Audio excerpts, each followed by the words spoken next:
ان کو تو پتا تھا کہ بھئی صحیح مسلم میں حدیث ہے علی سے محبت نہیں رکھے گا مگر مؤمن، علی سے بغض نہیں رکھے گا مگر منافق، صحیح مسلم 240۔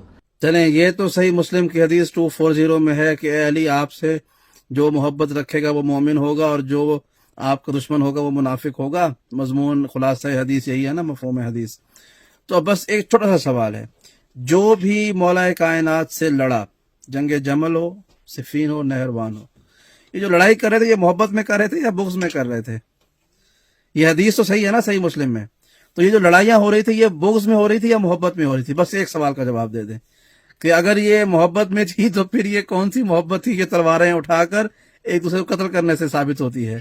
اور پھر اگر یہ بغض میں ہو رہی تھی تو پھر وہ بغض والے کے بارے میں کیا کہا ہے آپ کے صحیح مسلم میں 240 میں؟ دوبارہ بتائیے گا ذرا۔ علی سے بغض نہیں رکھے گا مگر منافق۔ اچھا، کہ لا یبغضک الا منافق، سوائے وہ کہ جو منافق ہوگا، آپ کا مبغض اور کوئی نہیں ہو سکتا۔ تو پھر ان لوگوں کے بارے میں کیا کہیں گے آپ کہ جنہوں نے امام علی سے بغض رکھا اور ان سے جنگیں کی؟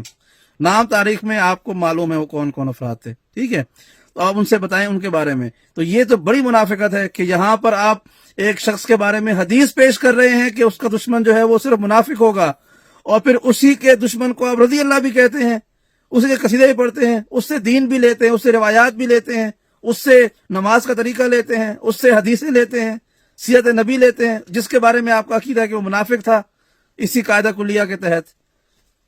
تو اب وہ ایسا، یہ حدیث جو ہے صحیح مسلم کی 240، یہ ایسا لوہے کا چنا ہے جو نہ اگلا جائے گا نہ نگلا جائے گا کہ یا علی آپ سے کوئی محبت نہیں رکھے گا سوائے مومن کے، اور کوئی بغض نہیں رکھے گا سوائے منافق کے۔